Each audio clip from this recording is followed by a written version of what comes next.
किसान भाइयों को न्याय दिलाने के लिए आज 26 जुलाई 2024 को दोपहर 12:30 बजे खामगांव कृषि उपज बाजार समिति के मुख्य प्रांगण से एक विशाल आक्रोश मोर्चा शुरू किया गया।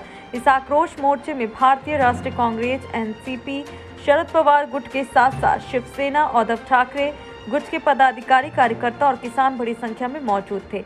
इस अवसर पर राणा दिलीप कुमार सानंदा ने उप विभागीय अधिकारी डॉक्टर रामेश्वर पुरी से कहा कि पिछले 6 महीने में 618 किसानों ने आत्महत्या की है। बलिराजा को न्याय दिलाने के लिए किसानों को पूर्ण ऋण माफी और तत्काल फसल बीमा की राशि मिलनी चाहिए। अपनी मांगों में भारी बारिश से प्रभावित किसानों को सरकार से तुरंत मुआवजा मिले, किसानों की फसल की गारंटी हो। वहीं हम बुल्डाना में जिलाधिकारी कार्यालय और जिला पुलिस अधीक्षक कार्यालय के समक्ष डफले बजाओ कार्यक्रम भी किया जाएगा। जेव्हापासून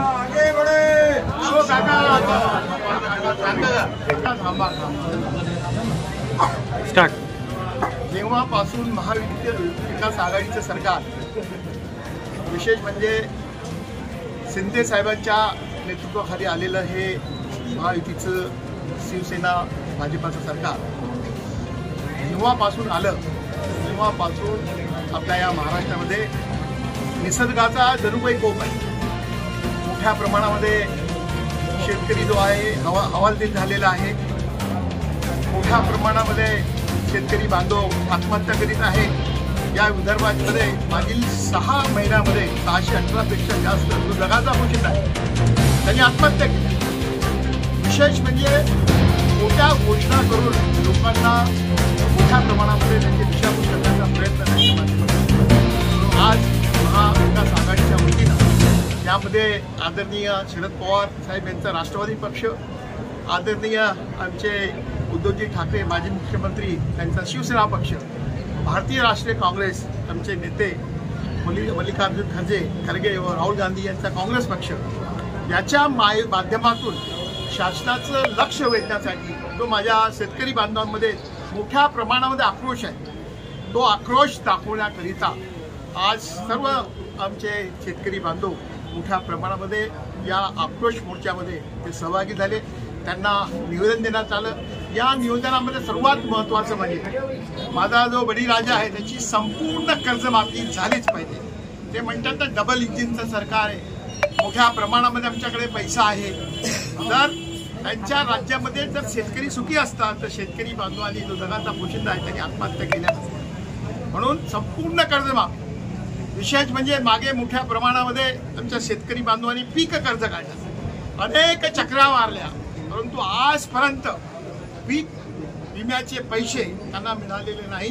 ते तत्काळ त्यांना मिळाले पाहिजे। अनेकांच्या जमिनी वाहून गेल्या, अनेकांचे गुरढोरं वाहून गेले, अनेकांचे फळबाग उद्ध्वस्त झाले, जमिना रखडून गेल्या। ते पैसे तात्काळ त्यांना देण्यात यावे। सर्वात महत्त्वाचं म्हणजे या ठिकाणी अनेक वर्षापासूनची आमची जी जुनी मागणी आहे, खामगाव बुलढाणा जिल्ह्याचं विभाजन करून खामगाव स्वतंत्र जिल्हा व्हायला पाहिजे, तालुका लाखनवाडीची निर्मिती व्हायला पाहिजे। जर पंतप्रधान या ठिकाणी शब्द देतात 2014च्या निवडणुकीमध्ये, परंतु तीही त्यांची घोषणा आतापर्यंत होत नाही, ही दुर्दैवाची बाब आहे। म्हणून यावरून हे किती फेकू सरकार आहे हे सांगण्याची गरज नाही। ती एक आमची जीवाभावाची मागणी आहे। यामध्ये सर्वात महत्त्वाची मागणी म्हणजे आता आपल्याला जे इलेक्ट्रिक बिल येतं त्यामध्ये मागील 2 महिन्यापासून 6% दर हे वाढलेले आहे। त्या माध्यमातून सामान्य एकीकडे म्हणायची की आम्ही शेतकऱ्यांची वीज माफ केली, पूर्ण वीज माफ आम्ही केली, ही वीज माफ त्यांनी काही केलेली नाही। उलट ते म्हणतात की सोलर तुम्ही लावा। सोलरच्या माध्यमातून त्यांच्या एजन्सी आहेत, ते त्यामध्ये पार्टनर आहे, त्या माध्यमातून जर तुमच्या इथे सोलर तुम्ही लावला नाही व विद्युत विभागाच्या माध्यमातून जर माझा शेतकरी राजा जर वीज घेत असेल तर त्याला देखील मोठ्या प्रमाणामध्ये वीज बिलं त्या ठिकाणी येतील। म्हणून हे 60% जे दर लावलेले आहेत ते त्यांनी त्वरित कमी करावेत। त्याचप्रमाणे सर्वात महत्त्वाचा मुद्दा म्हणजे यामध्ये खामगाव मतदारसंघासह बुलढाणा जिल्ह्यामध्ये खुलेआम अवैध धंदे सुरू आहेत। तुम्हाला दिसतात जागेमध्ये अतिक्रमण करून मोठ्या प्रमाणामध्ये त्या ठिकाणी लालसेपोटी युवक, शेतकरी, शेतमजूर मोठ्या प्रमाणामध्ये तिथं जातात। त्यांचे घरं उद्ध्वस्त करण्याचं काम विशेष गृहमंत्री आमचे उपमुख्यमंत्री फडणवीस साहेब आहे, तरी खुलेआम, आणि ते आपण पत्रकार आहात, आपल्याला माहित आहे त्या कोणत्या नेत्यांचे, कोणत्या पक्षाच्या पदाधिकाऱ्यांचे धंदे आहेत, ते सर्व तात्काळ ते बंद व्हावेत व शेतकरी, शेतमजूर, तरुण त्यांचं जीवन उद्ध्वस्त होण्यापासून त्यांनी वाचवावं. यामध्ये मी अल्टिमेटम दिलं आहे त्यांना 9 तारखेपर्यंत, नाही त्याच्या अगोदर ते सर्व बंद व्हावेत.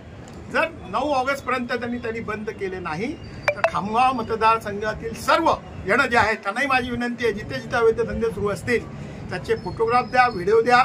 तिथं रस्त्यामध्ये मोठ्या प्रमाणामध्ये तिथे ताजी होळी सुरू असते, गाड्या उभी असतात, आणि तेच सर्व नेते एका इथल्या जनप्रतिनिधीच्या सोबत सातत्याने राहतात. म्हणजे एक गुंडांची टोळी, त्या माध्यमातून दहशत निर्माण करण्याचं काम या खामगाव मतदारसंघामध्ये सुरू आहे. आम्ही सातत्याने त्याबद्दल आवाज उचलवतो. जर हे त्यांनी 9 ऑगस्टपर्यंत म्हणजे क्रांती दिनापर्यंत जर हे सर्व केले नाही तर मोठ्या प्रमाणामध्ये डफडे बजाव आंदोलन, शासनाची ही जी सोंग घेतलेली कुंभकर्ण झोप आहे ते मोडण्यासाठी SP कलेक्टरच्या या ठिकाणी, त्या ठिकाणी आम्ही डफडे बजाव आंदोलन करू व त्या माध्यमातून सरकारला इशारा देऊ. जर कोणते अधिकारी पैसे घेतात, कोणता PA त्यांचा येतो, कोणता रायटर घेतो, किती पैसे घेतो, कुठं घेतो, लाखो रुपये